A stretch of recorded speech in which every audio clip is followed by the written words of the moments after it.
In fairness kay Tito, when I asked him about it, sinabi niya na, I know about it, we talked about it, but I did not agree to put my name on it. Eto, I asked him, did you sign anything? Sabi niya, wala naman dyan.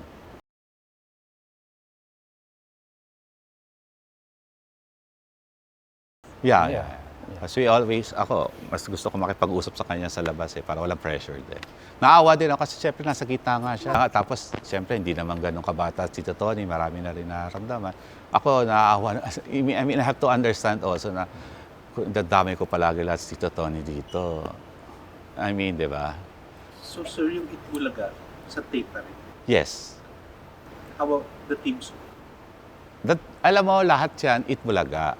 No? Lahat yan, bakit? Tape, eto na lang, forever sila nag-produce ng Eat Bulaga. Tape. Lahat ng kontrata from Channel 2, 9, and 7, tape pa rin. Now, well, they were making a distinction. When Eat Bulaga began in 79, after the TVJ created the name, tape did not exist as yet.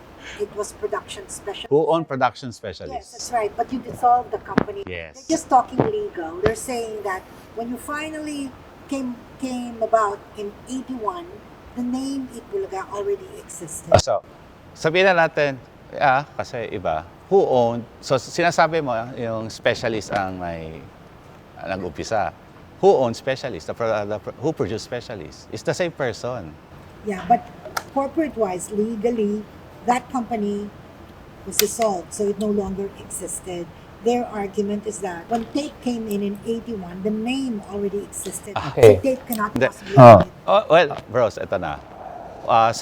They can always tell about legality. But we all know, pagdating sa legal, only the court can.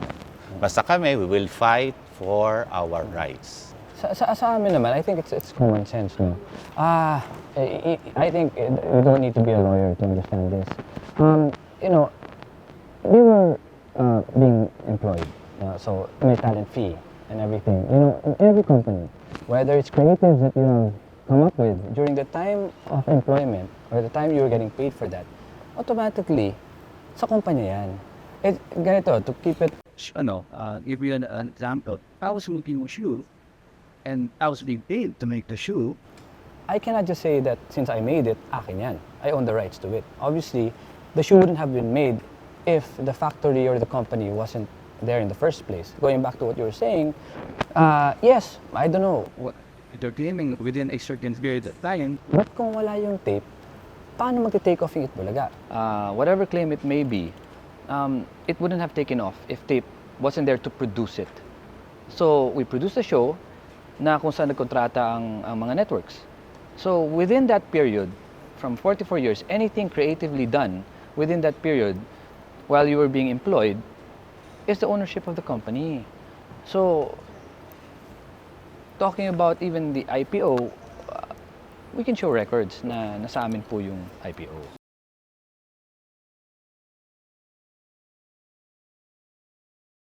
Yes. Yes, ito.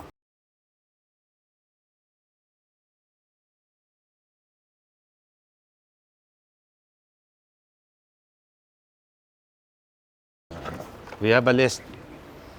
We have the actual paper. Ito, hindi po to Xerox. Original po ito. Ito po yung renewal. And then, I'd like to make a distinction, no? We heard in the news na sila, they applied. Which means if you apply, Kami nagre-renew. bago yun. Kami, nagre-renew na kami. Which means, we started with it and we're up to renewal, which we just filed for renewal. And So I think IPO will have to hear us out. let's go back to the intent. The intention of, kailan po sila nag-apply? 3 months ago, 4 months ago. Ba't nyo po gagawin yun? Bakit hindi yung 1981 sabi nila? Bakit hindi yun? Iba yung sinasabi on air, iba yung nakita mo on paper. Kasi kung totoo man yun, di dapat lumabas sa papel noong 1981 or 1979. Ang problema dito, we're only talking about a span of 3 months from where we came in. So halatang there was some sort of intent na talagang either they wanted to take it away from us or you wanted to apply para hindi na namin makuha. I wouldn't know. But the records state, and even the contracts of GMA7, nasa amin. And GMA7 has been constantly assuring us that they're holding our contracts. So we still have, as of now, we still have almost around 2 years until So next. eto lang, simple, legal stand namin, we have the papers to prove we own Eat Bulaga. For 44 years. And any Dapat creative sila na nag-claim noon pa. Why now? and any creative idea within that span of period. Kailangan that's the company owned, since we have been paying. That's their job to create that idea. Correct. They telling me na si Jenny daw, di ba siya, wala ba siyang sweldo? Di ba it's part of his job to create that? Like, eto na lang, Showtime. Ilang taon na Showtime. So pwede na i-claim ni Vice Ganda na sa kanya yon. Simple, di ba? Let's be simple. Huwag na natin pahirapan pa. Yung mga writers ng isang show, pwede ba niya i-claim nila na sa kanila na yon? While they're being paid salaries, allowances, overtime. I don't know kung may overtime. Baka mabash na naman ako. Walang overtime na binayaran. But ang alam ko may salary. Yan, kasi I can prove it. While you're being paid to be creative, and then what you created is yours? Is that right? Why are they claiming na sa kanila? Wala nga silang proof na sa kanila. Ang ano lang nun is bayad namin sila. Dapat clear Dapat kung, sila yung dapat ang mag-secure clear kung ng may sweat contract. equity ba sila sa kumpanya, na meron silang partnership with us. Wala eh. But since they were receiving these amounts, then obviously, Pero naintindihan we don't din wanna nila. go down too much legal because again, baka siguro I'm anticipating meron talaga legal. Meron battle. talaga yan. I'm But sure. we are stating that That's our stand. that we have the right Yeah. for 44 years. Yeah. The logo, the name The show. is ang signatory is tape.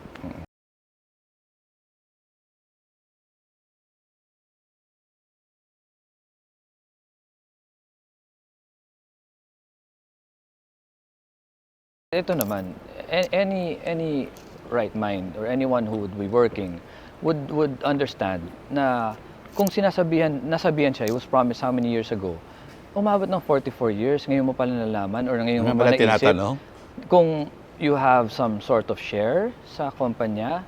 I never heard it. We never heard that. And besides, there are so many times where we had some negotiations, maybe some network wanted to negotiate with us.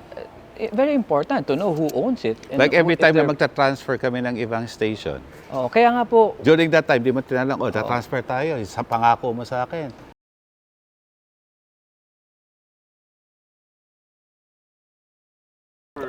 Basta shares, hindi na pwede si Tito Tony. Kailangan yung board na . Basta shares. Kasi siyempre, 25% lang mas Tito Tony . Unless, ibigay niya yung part ng 25 niya. Wala kaming kinalaman doon. kaya nga hindi po sila kasama sa negotiations in any network.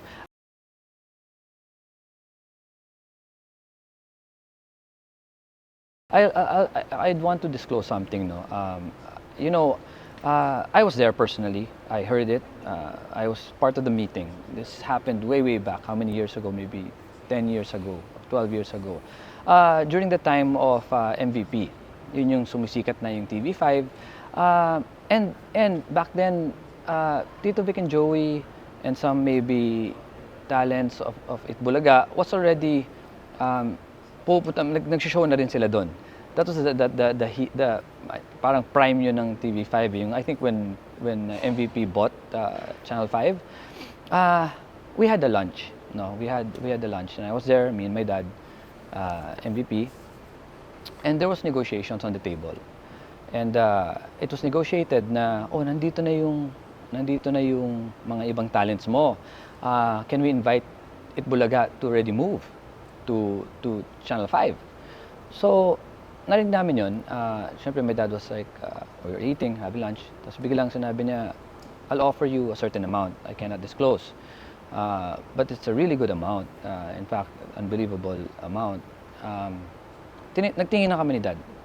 He looked at me and said, ito yung ano. Because we didn't actually go there for the negotiations. It was another thing that we talked about. Pero na-bring up yun eh.